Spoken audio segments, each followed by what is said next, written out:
সংগঠন ছিল কোথায়? তৃণমূলের থেকে যেগুলো তৃণমূলের রিজেক্টেড মাল, যেগুলোকে তৃণমূল বাদ দিয়ে দিয়েছে, তাদের নিয়ে তো পশ্চিমবাংলায় বিজেপি তাদের সংগঠন তৈরি করার চেষ্টা করেছিল। মুখ থুবড়ে পড়েছে। মানুষ তৃণমূল কংগ্রেসের পক্ষে ছিল, আছে, থাকবে। তার কারণ মাননীয় মুখ্যমন্ত্রী মমতা বন্দ্যোপাধ্যায় যেভাবে ভারতবর্ষের মধ্যে একমাত্র পশ্চিমবঙ্গ রাজ্য যার মুখ্যমন্ত্রী সর্বধর্ম সম্প্রীতি বজায় রেখে সর্বস্তরের মানুষের জন্য সরকারি প্রকল্প রূপায়ণ করেছেন এবং তা বাস্তবায়িত করেছেন।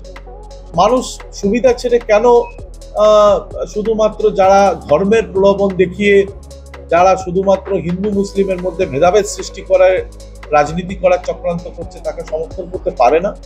এবারও তার প্রমাণ হয়েছে। 2024 সালের যে লোকসভা নির্বাচন হয়েছে তাতেও পশ্চিমবঙ্গের মানুষ প্রমাণ করেছে। এবং গত দুদিন আগে 10 তারিখ যে উপনির্বাচন সারা ভারতবর্ষ জুড়ে হয়েছে, পশ্চিমবঙ্গতেও 4টে সিট হয়েছে, পশ্চিমবঙ্গে 4-0 হয়েছে। ভারতবর্ষেও একটি মাত্র সিট তারা পেয়েছে, বাকি সব সিট ইন্ডিয়া জোট পেয়েছে।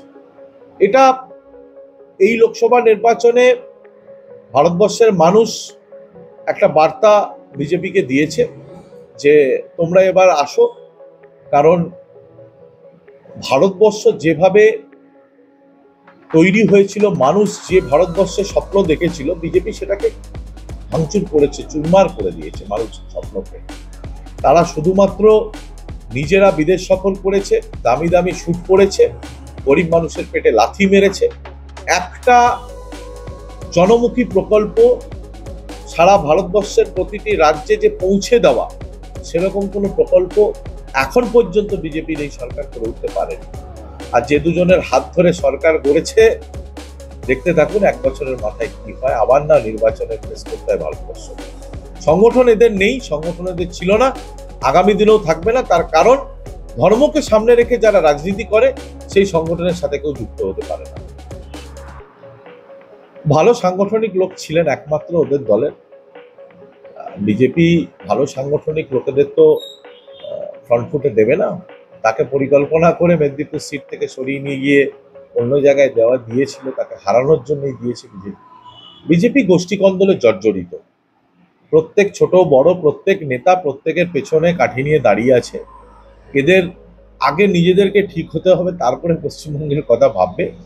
তৃণমূলের ধারে কাছে এরা নেই।